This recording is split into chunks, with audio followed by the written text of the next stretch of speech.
Ya sebetulnya tanpa kita sadari duet Erick Thohir dan Sintayong itu adalah duet maut. Ibaratnya combo the bestnya Indonesia. Jadi satu punya strategi, satu punya determinasi. Duet maut ini bahkan nggak disadari oleh Pak Erick Thohir sendiri. Kalau ibarat nasi goreng, satunya adalah acar, satunya adalah telur ceplok. Jadi kalau kurang salah satu itu rasanya udah kurang lengkap. Satu punya ketegasan, satu punya energi yang lebih dan semangat, satu lagi punya ketenangan di ruang rapat. Tapi ya seperti duet maut di dunia dimanapun selalu aja ada yang nggak senang. Pasti ada sutradara bayangan di balik itu yang mulai gerah ketika merah putih ini sudah mulai bersinar. Jadi mereka sepertinya memang harus dipisahkan. Ya memang di dalam dunia kerja itu kadang orang disingkirkan bukan karena dia gagal, tapi memang mungkin dia terlalu berhasil. Begitu kira-kira. Berita soal kembalinya Sintayong ke tanah air ini ya lumayan menarik dan perdebatan di media sosial juga masih kencang banget. Sekarang begini, ibaratkan gue konsultan dan teman-teman semua menjadi Sintayong. Nanti silahkan ambil keputusan mau melatih kembali ke Indonesia atau enggak. Oke ya. Yang pertama, gue akan kasih gambaran. Kembali melatih Indonesia lagi otomatis ada dua kemungkinan. Yang pertama adalah kemungkinan berhasil, kedua adalah kemungkinan gagal. Kemungkinan berhasil dulu. Anda nih coach, silahkan Anda berpikir. Kalau misalnya Anda berhasil menangani tim nasional Indonesia, apakah Anda yakin petinggi-petingginya akan ikhlas? Karena nama Sintayong akan jauh lebih bersinar daripada nama-nama pejabatnya. Karena begini, masyarakat akan bilang, tuh gue bilang dari kemarin juga apa, Sintayong jangan dipecat. Coba kalau kemarin di round 4 masih Sintayong yang pegang, pasti kita lolos Piala Dunia. Pejabatnya disalahin lagi. Dan apakah keberhasilan Sintayong itu akan dicapai dengan mudah? Apakah Anda yakin nih coach dari internal sendiri akan ada dukungan penuh dari seluruh pejabat Exco?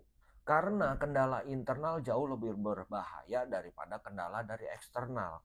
Kalau kita menghadapi lawan yang kuat, kita bisa latihan sekuat tenaga dan permainan Indonesia bisa semakin berkembang.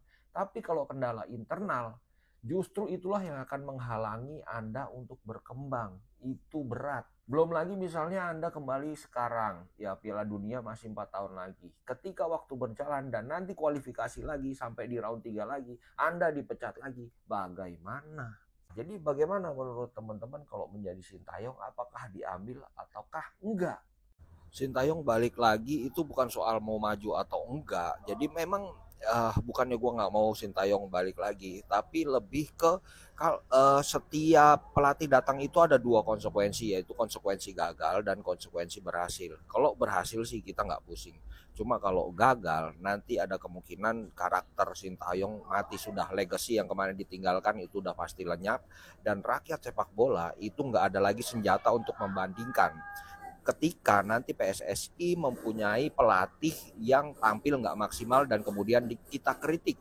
Kemarin aja ada jelas-jelas perbandingan yang lebih bagus, PSSI itu belain sampai kayak gitu. Apalagi nggak ada yang dibandingkan, rakyat nggak punya senjata lagi begitu. Dan apakah kalau Sintayong balik lagi akan ada dukungan full dari internal? Seperti kita tahu di dalam pun banyak yang nggak setuju, ada juga yang memang setuju, tapi kendala di dalam itu lebih berbahaya.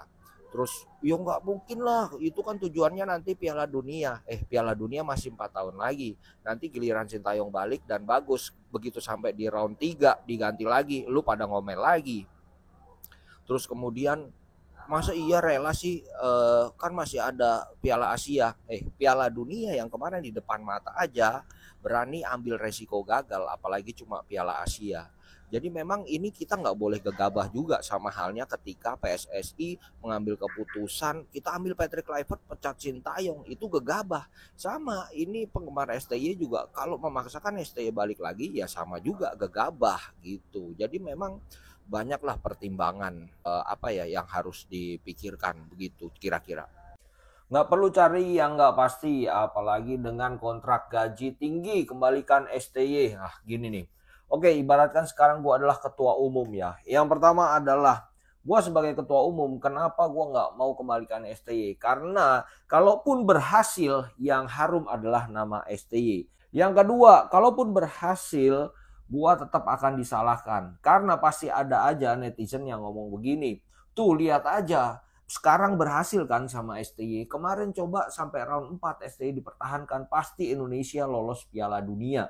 Kemudian yang ketiga, kalaupun sama Sintayong nanti gagal, yang disalahkan juga Ketum karena dianggap 2 kali blunder oleh lawan politiknya. Kemarin sudah blunder waktu mengangkat Patrick Kluivert dan memecat Sintayong, dan sekarang blunder lagi karena mendatangkan Sintayong dan gagal.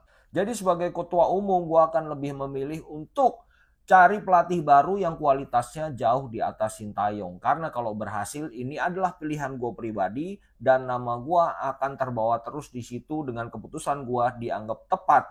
Maka itu adalah prestasi buat gue sendiri. Kalaupun pecinta STY akan menganggap STY yang terbaik, ya itu sah-sah aja. Ya memang pencapaian STY kemarin juga luar biasa.